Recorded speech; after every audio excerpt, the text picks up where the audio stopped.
What is the absolute worst advice you have heard of how to grow your list? That is today's question, and it was sent in by Maggie from Talala in Oklahoma. Hello everybody, Sebastian here. Sebastian Meine, the business growth strategist behind Be a Wealthy Expert. Welcome to day 25 of my 31 email marketing days, where I'm going to cover one email marketing related question each day right here on video. To answer today's question, let me tell you about Jerry. Jerry is new to email marketing, and he quickly managed to grow his list to 500 or so subscribers.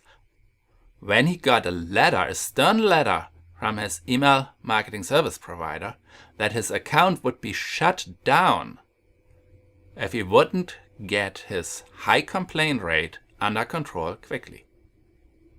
Now, that letter is actually a nice thing. A lot of email marketing service providers don't send out a warning, but instead shut you down right away if your complaint rate gets too high. And the complaint rate really is people clicking the spam button and also people unsubscribing. Both counts towards your complaint rate. So Jerry got that letter, and to see what he could do to improve his situation, he reached out. My first question was, how did those 500 people actually get onto your list in the first place? Jerry was quite proud when he replied that he found this great advice of how to quickly build your list somewhere on the internet. And this advice was to first go and add all your contacts, all the people you ever had an email exchange with, to your email list. And then second, to go out on networking events and collect as many business cards as possible to later add them to your email list as well. You can already see where this is going. This is really bad advice. And so I told Jerry. His reply was, but don't I need to grow my list as quickly as possible? Isn't that where the money is? Well, yes. A large list will make you more money than a small list, but only if the people on your list actually want to be there in the first place. Because only then, and only if they also get value from being on your list, will they move on to be ready to become a customer of yours later. If you instead have people on there that don't want to be there, well, they are not going to be happy about being added. And that alone will cause them to never do business with you in the future. So you're actually hurting your probability, your possibility of ever doing business with them. But also they are much more likely to click that unsubscribe or even that spam button, which will hurt you, which will potentially get your account shut down. But even if they don't go that far to unsubscribe, even if they only stay on your list but don't ever read your emails, they will hurt you. Because people that don't open your emails, don't read your emails, impact your deliverability negatively. So really, you only want people on your list that have explicitly given you their permission and that actually want to be there.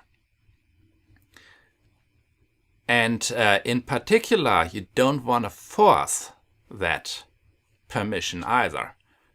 For example, at networking events, if you had a nice conversation with a person and then that person gives you their business card, if you at that point ask them, can I add you to my email list? That person probably doesn't want to hurt you at that point, so they're probably going to say yes, even if they don't really want to be on your list. And that will lead to a quick unsubscribe, or at least a dormant subscriber on your email list. And both, as I said before, you don't want to have on your list. So don't put people into that awkward position either. Only get people on your list through through a sign up that they have to do themselves, which I talked about in video 23 and 24.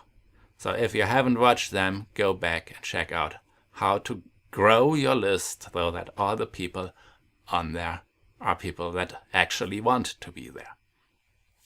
Now Jerry, to fix Jerry's situation, we ended up going through his subscribers and looking at the 10 or so that actually had shown through interaction with his emails that they were somewhat interested because they were opening emails and clicking on links, and everybody else we ended up deleting.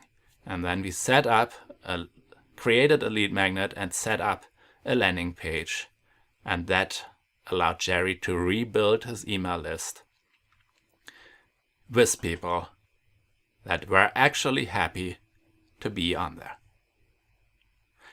If you liked what you saw, please leave a comment below and click that like button. And if you have that burning unanswered email marketing related question that you would like me to include in one of my future videos, please leave that question in a comment below as well.